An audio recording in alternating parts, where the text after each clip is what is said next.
So a lot of you will know him. He doesn't need much introduction. Let's welcome Martin Hase, or Maha. So now we're talking about the language of populists, and make sure that this time you don't pay too much attention, don't learn this kind of language, because it's the populists. Ja, vielen Dank. Ich glaube, ich war das erste Mal ins Französische übersetzt. Das ist schon was Besonderes. Also ich kann auch Französisch, also die Sprache. So this is nice. It's actually the first time Vielen Dank dafür. Also my talk's been translated into French, and I speak French myself, so I'm definitely going to listen to that. Later on, we're talking about the German language, though, now here in particular, the language of populists. And I'm going to show you some video clips. If there's something to be learned from that, maybe you can also look at the journalists really concentrating and on their interview partners, watch what they're doing. There are some strange conversation situations, and so the way in which you ask questions, maybe even surprising questions, will yield surprising answers. But first of all, let's talk about what is a populism.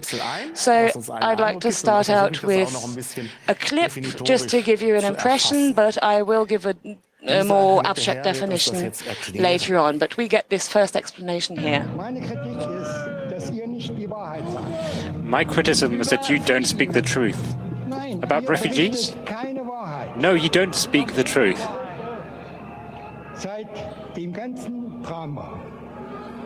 Ever since this whole drama started. Why are you here tonight? Because this is all bullshit. What exactly? What exactly? That Germany is turning into an Islamic state, and the poor Christians who are dying down there, head off. If you know the Holy Quran, you would know that the Quran is horrible towards Christians. You do realize that a lot of the refugees from Syria and Iraq, they're fleeing bombs, they're fleeing torture. Well, why are they fleeing? They should stay at home and rebuild their country. What, in war? Well, we used to have a war. Did we run away? We rebuilt our country, and we didn't go elsewhere and whined. Ja. Okay, also wir merken schon, so you can see so ein bisschen, worum es geht und wie es what funktioniert. this is about and how it works. So truth is a very important subject, and we're going to come back to that. Es geht einfache Gewissheiten, It's about simple certainties that are being sold as truths. Ängste. And it's about fear that is being mongered, or dystopia. So refugees, threats. And this is a very important point of populism in a very narrow sense. In a broader sense, you could say populism, political parties are always populist in some way, but we're talking about something more specific. It's about the simple certainties, about fears, and about simple solutions. This whole thing started with the euro, when the common currency was introduced. These days it's more, out with the refugees and then all would be fine. But that can't be right, can it? Because, what would happen if we didn't have the euro? We might have more problems. Lower taxes is another thing that people often want, or Merkel has to go and all will be well. But who would be next? Seehofer, who's even more conservative? Gabriel, the head of the Social Democrats, von der Leyen. And there are other problems. So it's obvious that something always has to go, and there's always an exclamation mark somewhere. Something has to go, and then suddenly all will be well. But of course, that's not how it works.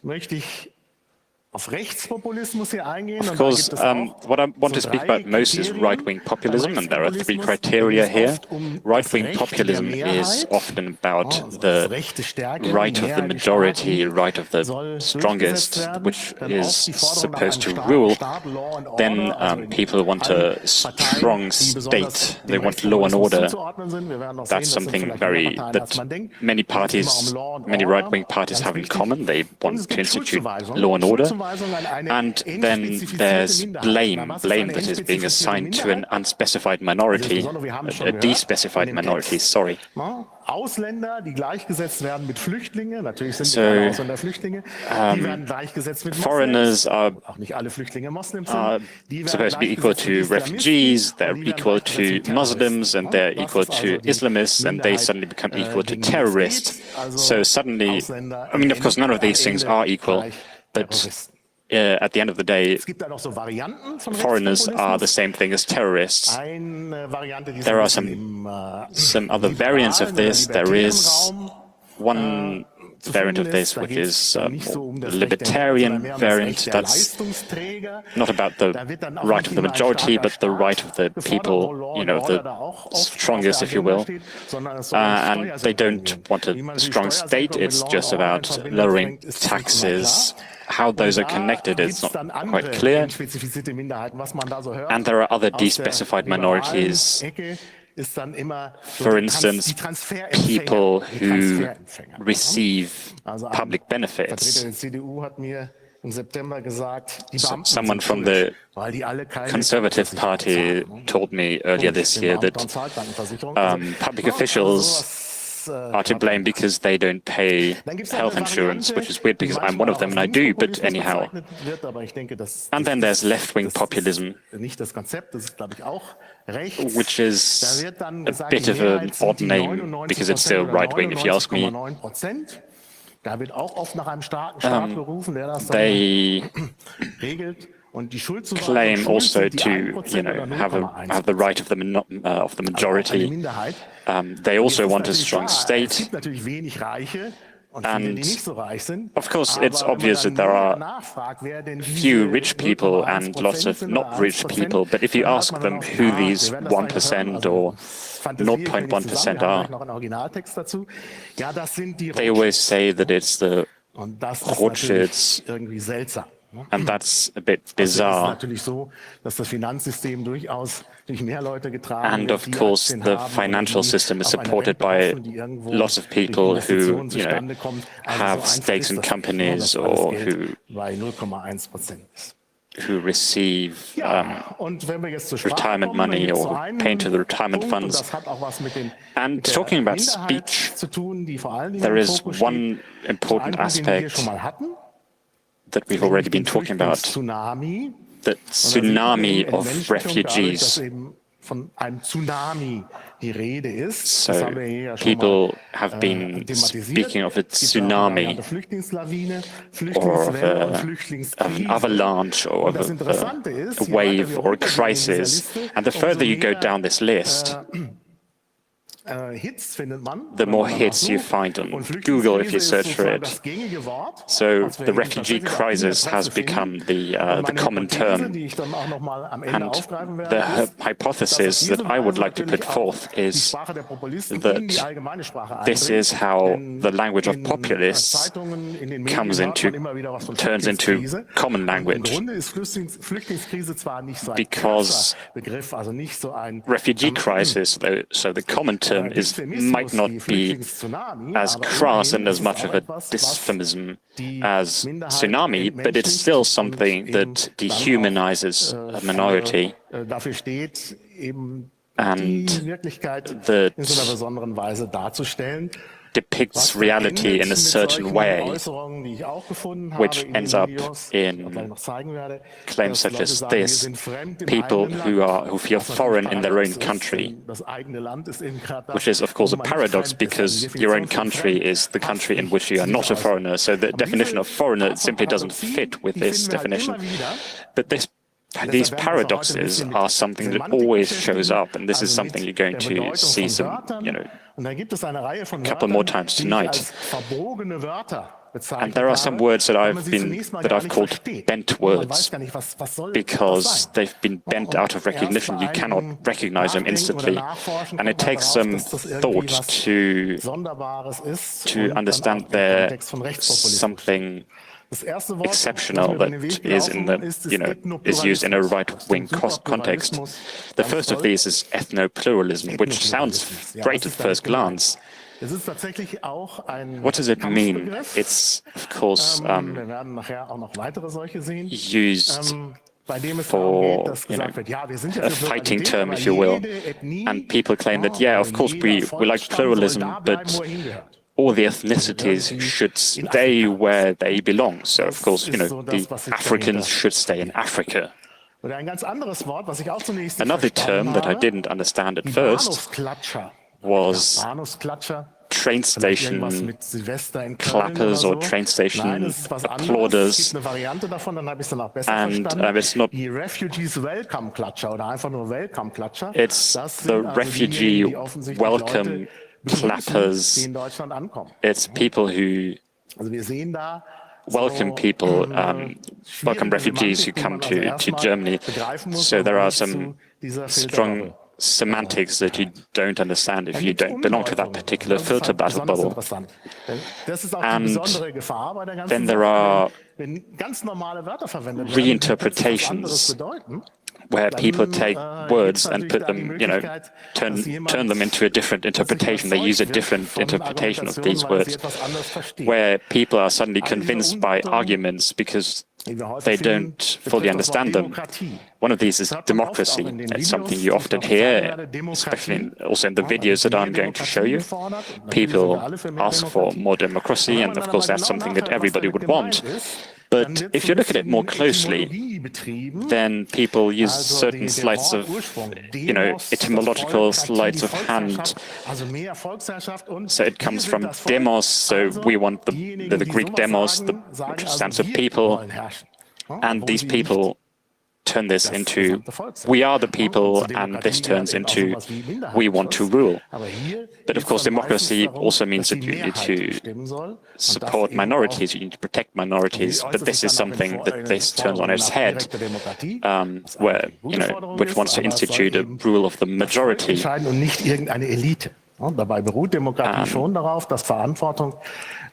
They want to remove power from elites, but this is part of a democracy where certain people are delegated to take responsibility for everyone. Another term is truth. What does truth mean? Truth is what the dictatorship of opinion and the press with their lies tries to suppress. So it's as if something that is being suppressed turns into truth simply because it is being suppressed, which is silly, of course. So people want truth and they want freedom of speech, as opposed to censorship, which is apparently to be found everywhere. So freedom of speech is being turned on its head, and it's being interpreted as protecting your own opinion. We're going to listen to this now. It's from the same TV show. The press can go and fuck off. And that gives him the right to push me? No, that's not okay. Well, that at least. But you're reporting. No, there's no need for your reporting because you don't tell the truth. But if we don't report, then you're going to tell us that we're censoring you. But your reports aren't objective. So what are you missing? So please, that's just what I wanted to say. Oh, well, in that case. So what is truth? Not yours, but what's your truth? I don't even know what mine is. Listen to this. This is the truth. And not what our politicians are doing. They're politicians too. But they're not part of the government. So what is your truth again? Not yours. Listen to this. I don't get it. Let's not do this. What could a solution look like? So obviously, well, truth is that which is being oppressed. But so if it's censored, that is what must be the truth. So that's what is revealed here. Remember 1984, war is peace, freedom is slavery, ignorance is strength. So you can say ignorance is strength, and that's also the subtitle of my next part, where you can also see semantic shifts or changes in meaning.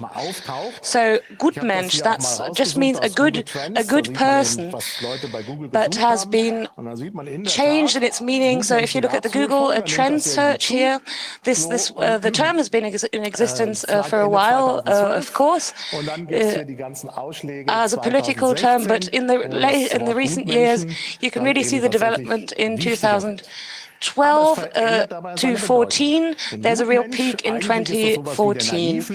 So basically, the original idea was that this is a kind of naive, idealistic person, le bonhomme in French, the benevolence, basically. But this has completely turned around, so now the Gutmenschen are the bad guys. So they've become, the good people have become spokespeople of the man, of the bad guys, and to make things worse, they are using, well, the language, the politically correct language, another negative image, and also a battle cry, just to make a statement and say, we are against this politically correct terminology, which is a political term in itself, of course. So I just looked for a few examples of this. For instance, tolerance fascism, language fascism. But the sad thing is I just found no instances of tolerance with the correct spelling. It was always with the double L, which is why I indicated it in brackets here. So a while ago, a journalist asked me, how do you recognize fake news? And I replied, well, actually the typos and the grammar errors are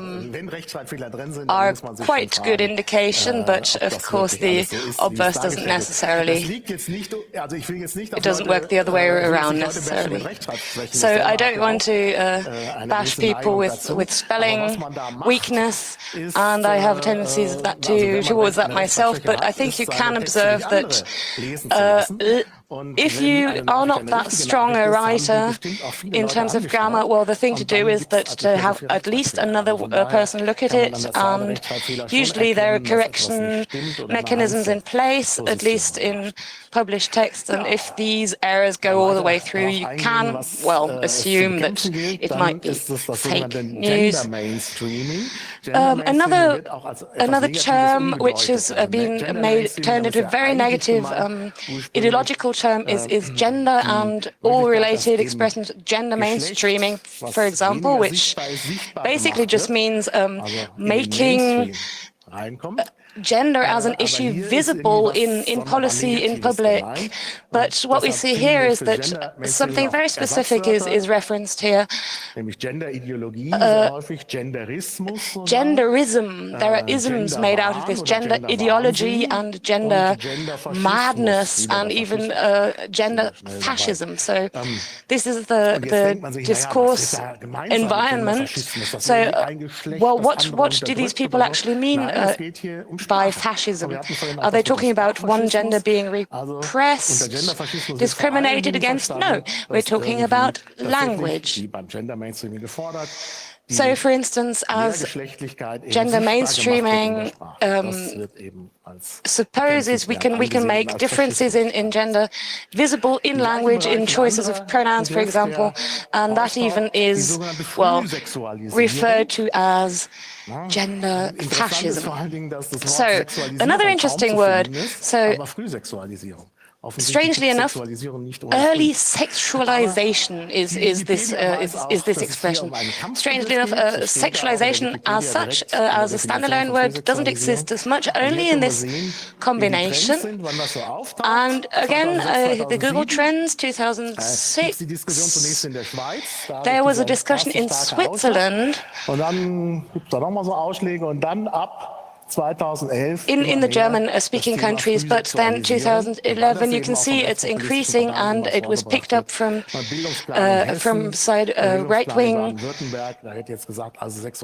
sides. This was all about, well, basically education, sex ed at school. And this was the beginning of this discussion, people talking about children being sexualized too early on. But why are we talking about, well, making something sexual, but why early sexualization?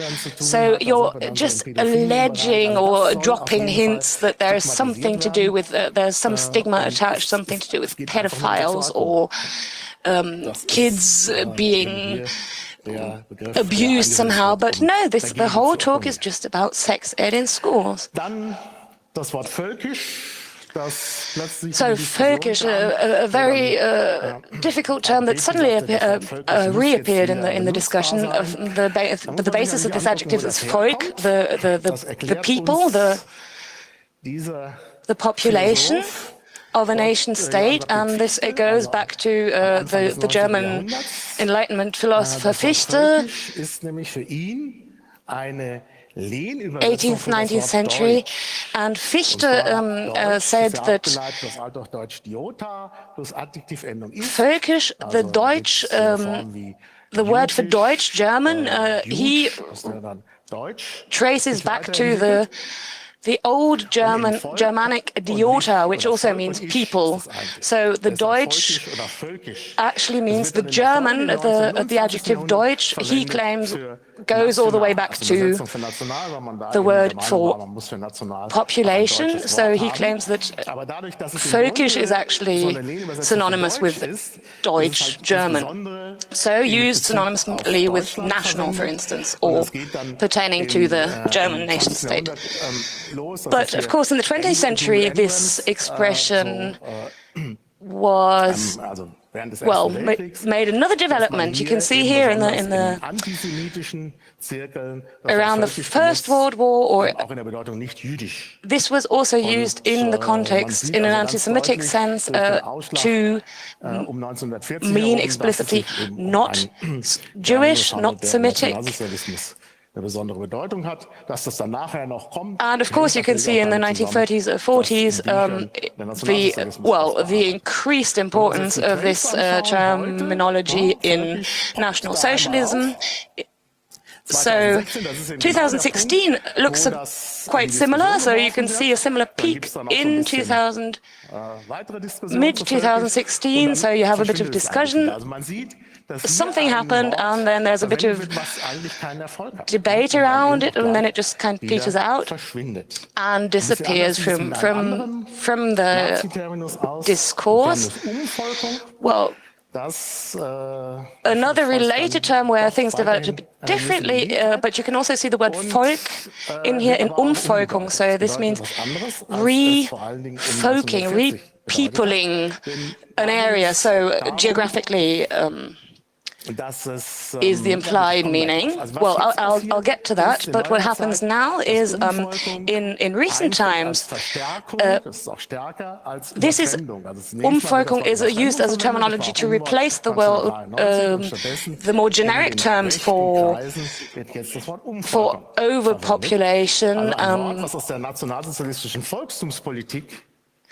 So the whole idea of a populace and turning this into politics, into policy, of course goes back to National Socialism. Someone called Albert Brackmann And there were of course suggestions to Germanize,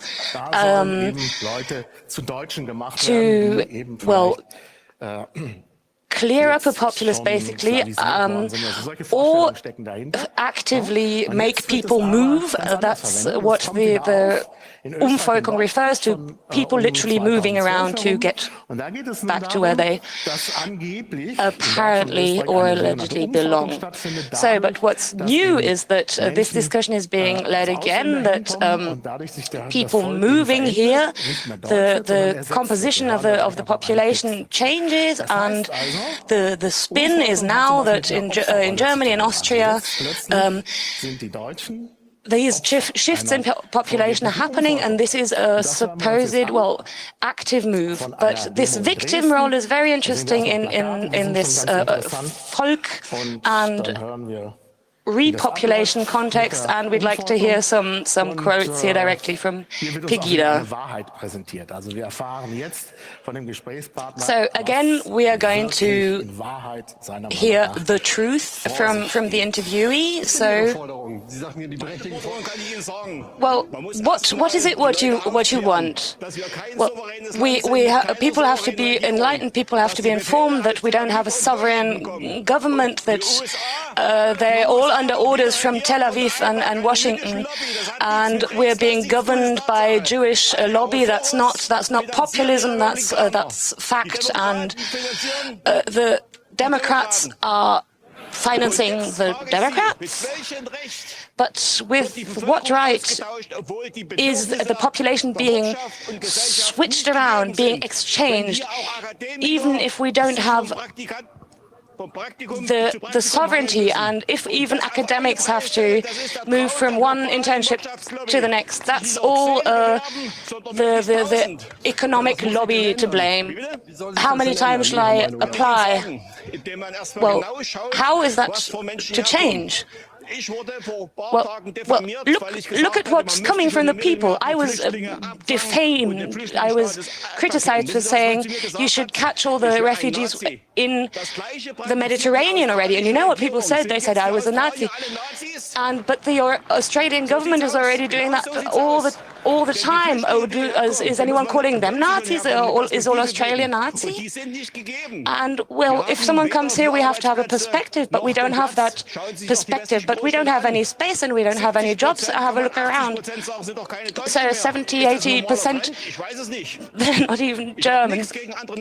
I don't have anything against other nations or cultures, but it's impossible that all these the wars from the Islamic State are being fueled by the United States. And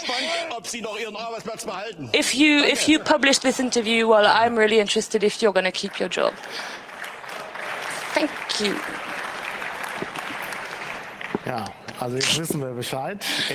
So finally, the truth. Now we know it.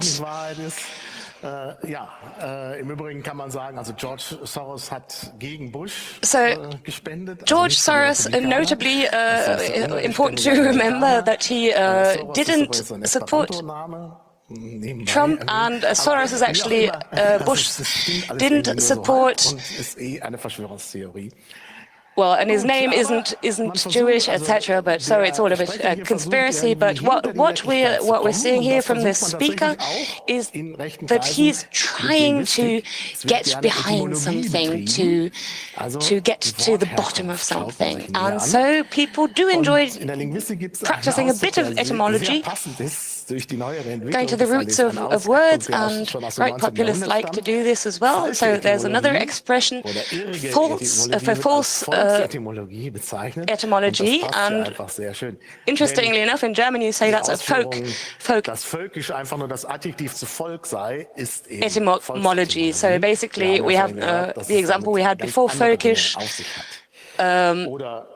is not exactly the adjective to folk, to people. So And we have the story here with the unsovereign nation of Germany. It's a well-known conspiracy theory that Germany is not in fact a country but an enterprise. And they have the strangest claims, like saying that, for instance, the ID card, the Personalausweis, is called that way because we're all employees in the Germany business.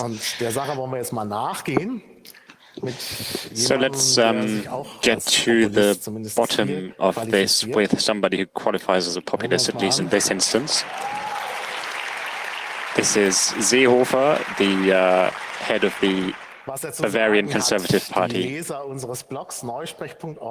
readers of my blog neusprech.org know the solution already because accidentally I published the article before this talk. But we're going to see.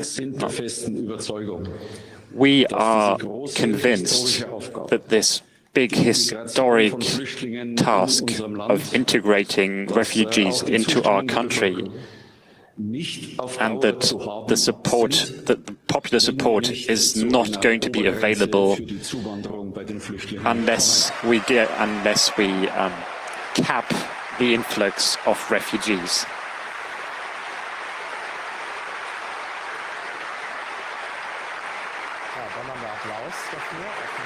Thundering applause. Apparently, everybody agrees with him. Horst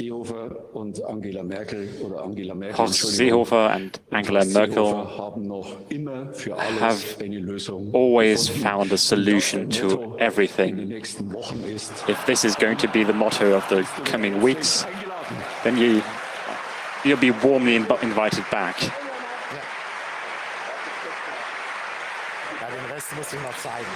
I have to show you the rest of this. So they were talking about a cap, about an upper limit. And you hear this and you think, right-wing people think, Seehofer, he's trying to keep out refugees. He's trying to limit the influx of refugees, and that might motivate them to vote for his party. But that's not exactly what he means. We published this on our blog on the 7th of December, and then a week later, Horst Seehofer explains what he means. But it's still not very obvious because it's been covered up with other things he says that are going to make headline news. But what he actually means becomes obvious in this. So it was not just the Chancellor, many people in your party said that there is not going to be a cat, but you said it has to become part of, it has to become part of our government. Well, ever since I've been a politician, people have told me this is not going to happen, and then at the end of the day, it actually does happen. For more than a year, I've offered the federal government to send Bavarian police people to the borders, to patrol the borders, and they've denied this all this time. But suddenly they asked us to actually do this. And this is going to happen in this instance as well. We are going to get to a cap. And this is a very important point for my party. And we guarantee the people that in case we're going to be part of the government, that this is going to become part of our policies. So, like, do you think this going to be able to convince them of this? Well, yeah, we've had many instances of this where the Conservatives, said, yeah, this is going to happen, and then it didn't happen because it would have been unfair. And And we need to see, we need to make sure that this task, which concerns something that is going to happen, is going to stay with us for many years, that we need to make sure that we can guarantee that to our people that they're going to be safe. And this can be done by capping the influx of refugees. This is part of humanity. Gut, also of integration. So about this cap, how can he say that? How can he guarantee these things? Well, he clearly stated it in this interview.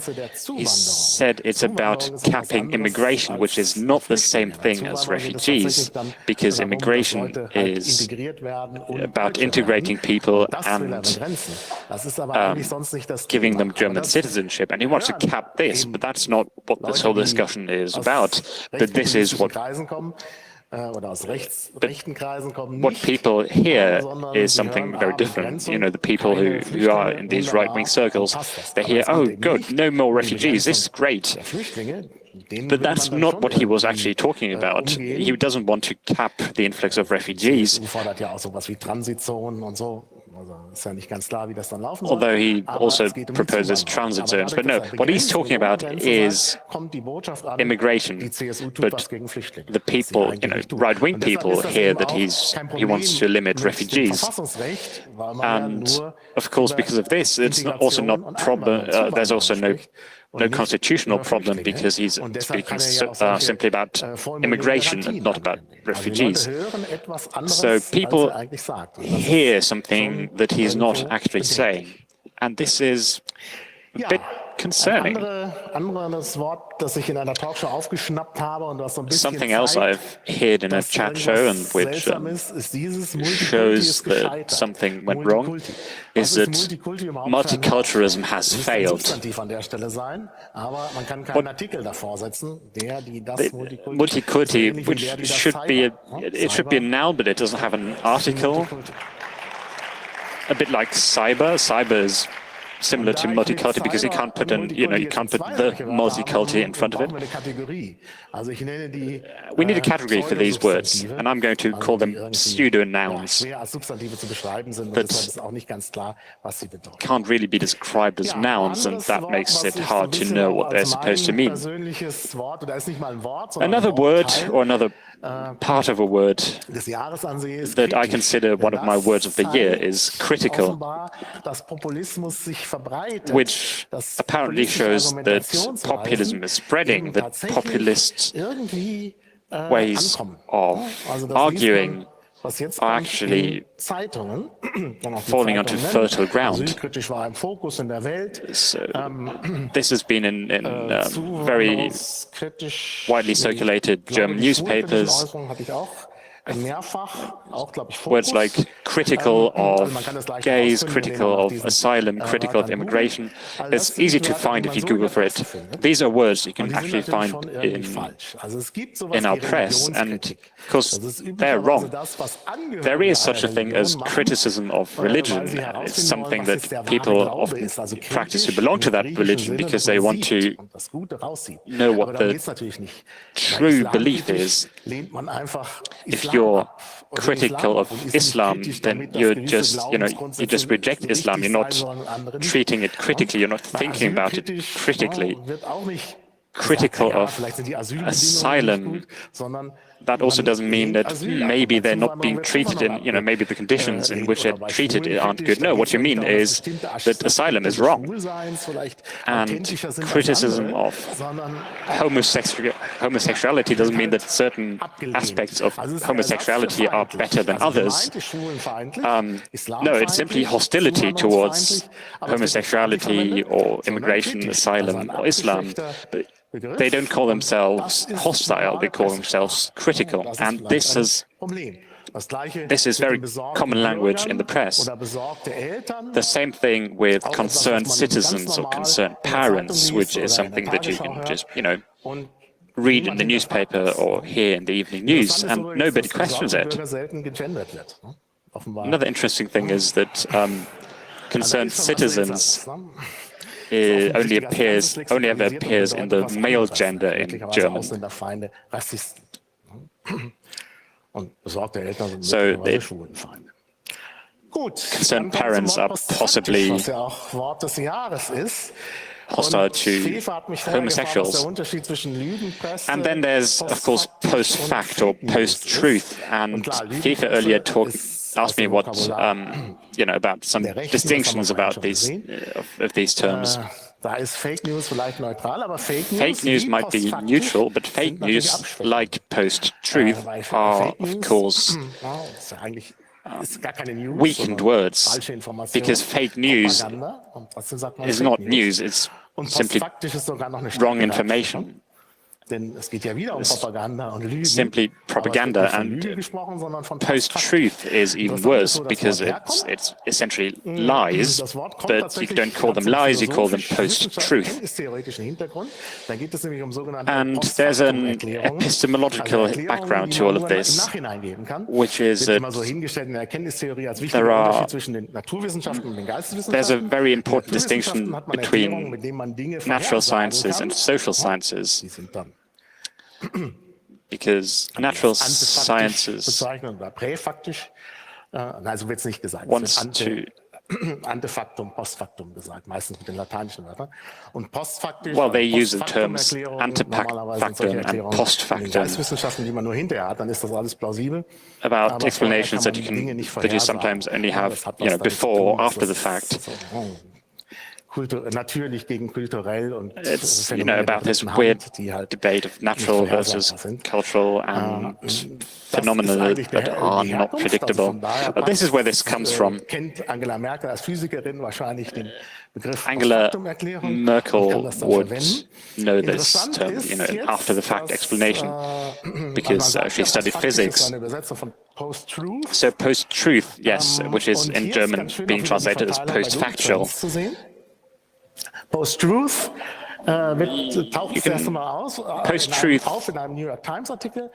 appears for the first time in a New York Times article in August 2016.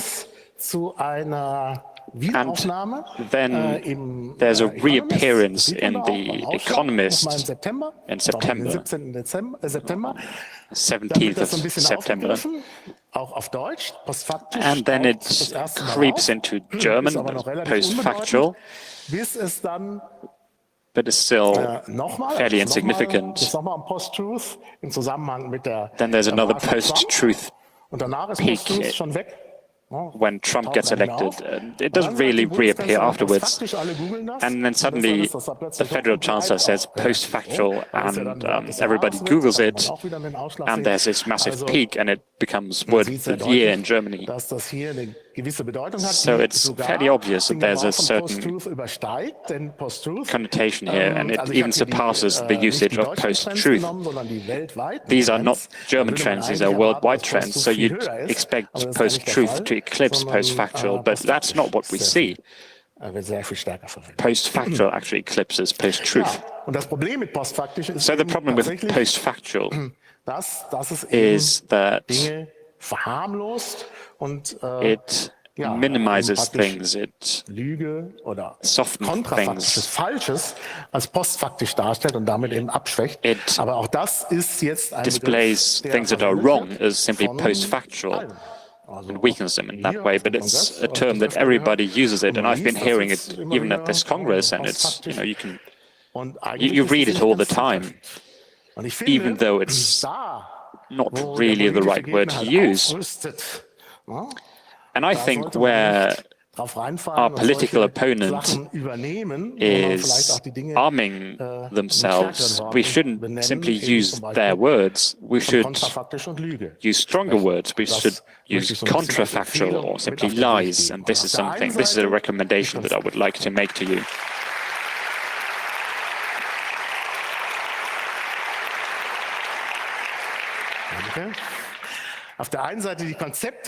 So on one hand, we should question the concepts. If somebody comes up to you and wants to discuss with you, I had a panel talk that didn't go so well earlier this year. I don't recommend you to watch it. I sat on a podium It was about queer politics, and there was a right-wing politician who started, auf der einen Seite natürlich die Flüchtlinge das queere Leben zerstören werden. Who told how refugees are going to destroy queer life, and in order to protect queers, you need to do something about the refugees. But he also said that early sexualizations is wrong. You don't have to teach children that there are different ways of living. So there was this doublespeak. He's hostile towards queers, but he's also hostile towards immigrants. And suddenly then, in that instance, he was pro-queer. It's bizarre. And you need to question the meaning behind it. When somebody says we're critical of immigration, then talk to them about it. If they say the truth is being suppressed, ask them what truth. I think there's a lot you can do here. There's a lot to gain. And there's also a lot to gain in thinking about what you say. And this is not fascism, it's simply speaking in a more considerate way. Thank you, that's all I have to say.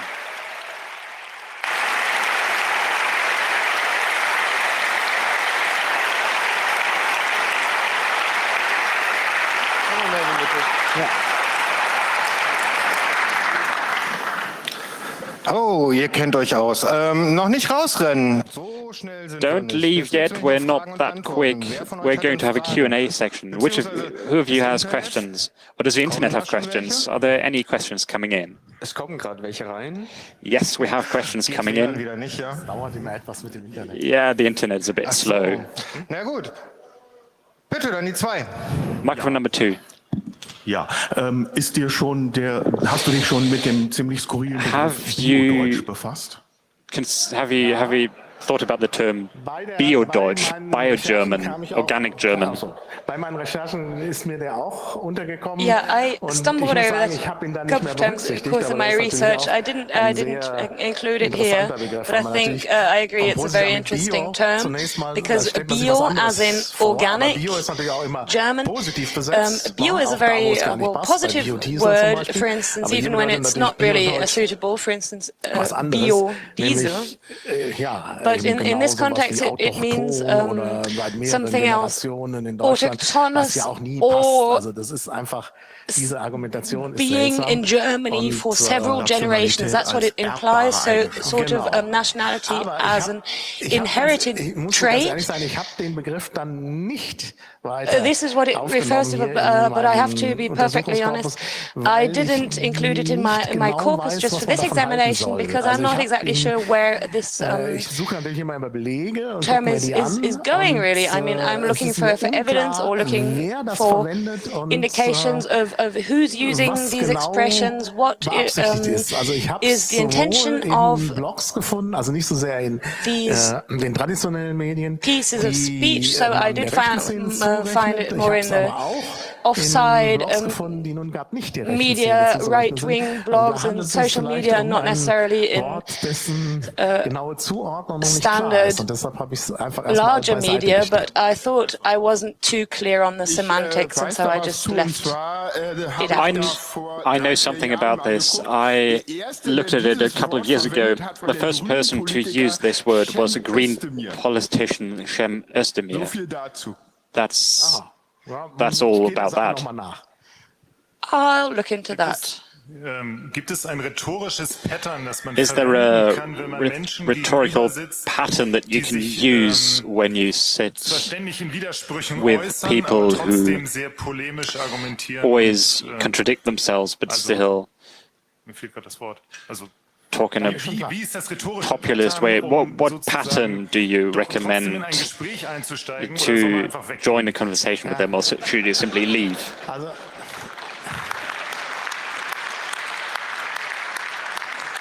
Im Zweifel weggehen. Das ist halt diese Geschichte Well, if in doubt, mit der leave. Filterblase. Dadurch, dass viele Well, that's Wörter the thing eine about the etwas filter andere bubble, Bedeutung isn't it? haben, Just because some words have different meanings. Well, there are limited options for communications, because if you want to exchange knowledge or communicate, you have to be talking about the same thing. So if one person says, well, if I say democracy, I mean this and that, and the other person means something entirely different, I think, well, the solution is obviously you can't go away. But if you want to go there, I think it's important to ask very precisely and say, well, what is your truth? And if they said, well, not yours, and she asks again and said, what is it then? And if something happens there, this is only an excerpt, of course, but you can look at the entire clip on the internet. Well, just questioning and recapping and being exact. So if then you get to the statement the US is steering us and manipulating us, well, that's exactly the way to go.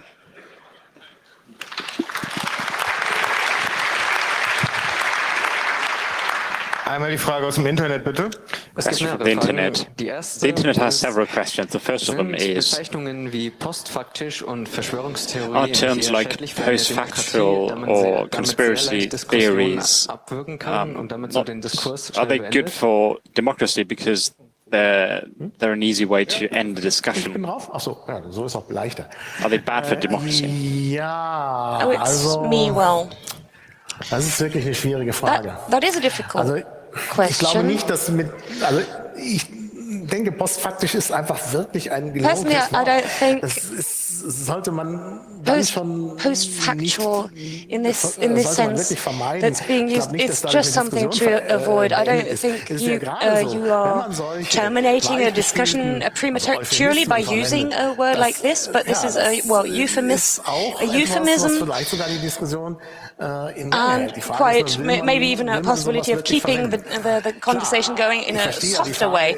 I understood your question in the sense, if you say, well, once you say, oh, this is all post-truth, then that says it's all rubbish and we don't have anything left to talk about. But this, of course, depends on how much do you want to invest, how many emotions and time do you want to make available for this. But the intentions of certain speakers are something, well, that are hard to assume and to just do guesswork. So I think it's very important to know exactly what you're talking about, and if in doubt, you can just jump out of the debate.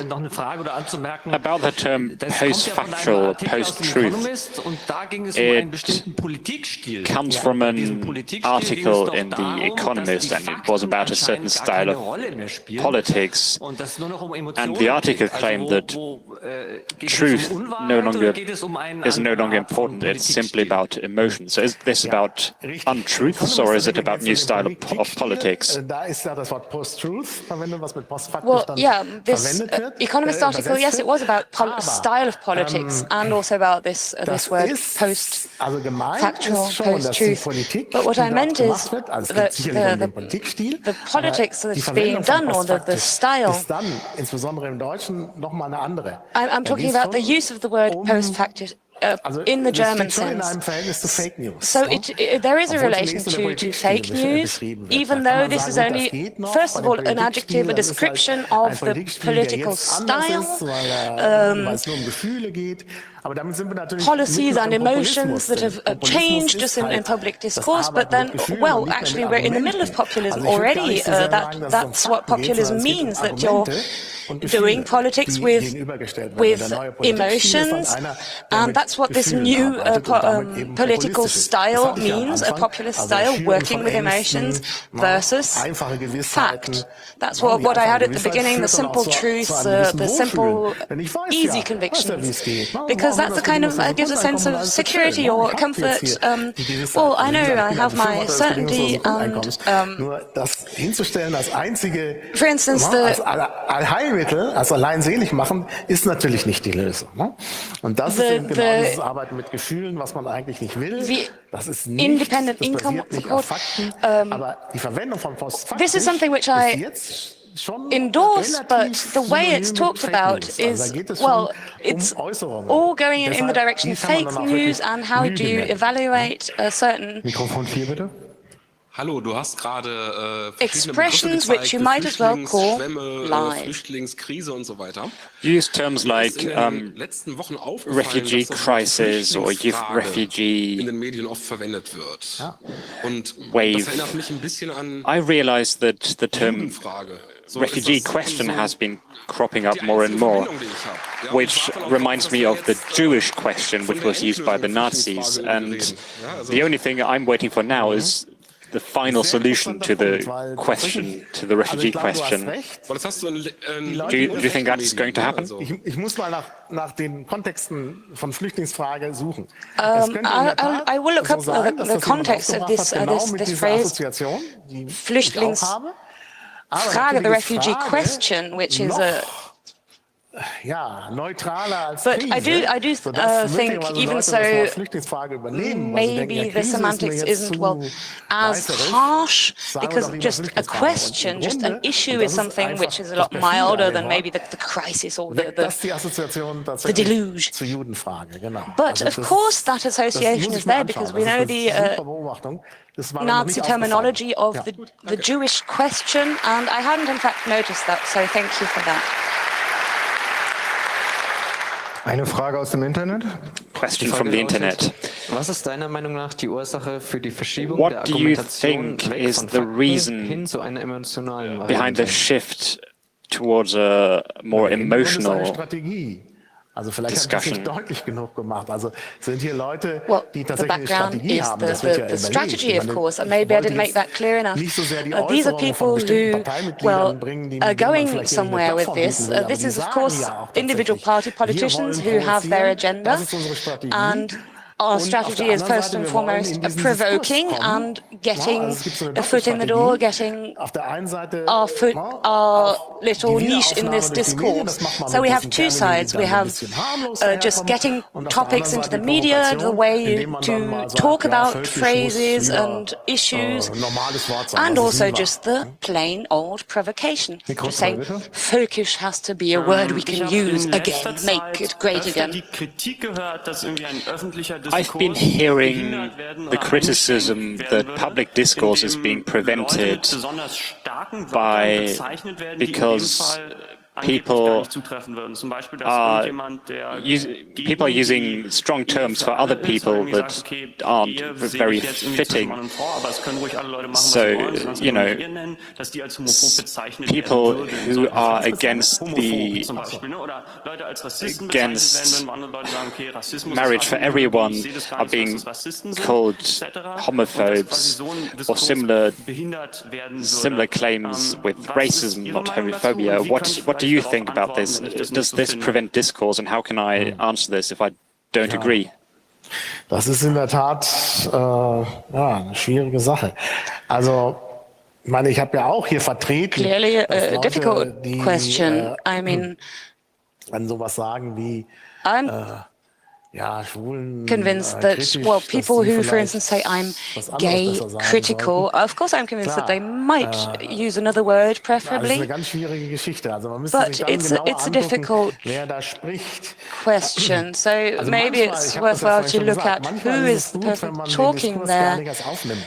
Sometimes it's beneficial if you don't actually pick up that discourse and just make it clear that's not the level I want to talk at, or just ask an open question. What do you mean? What are you referring to? What do you mean by I reject marriage for everyone and I am pro-marriage only between man and woman? You can always look at what someone is saying and maybe judge people by, if people use a certain expression, they might be referring quite directly to the fact that they are against gay marriage, for instance. But to then say these people are gay critical. I think this isn't Ein accurate. Riesenapplaus für Martin Hasel.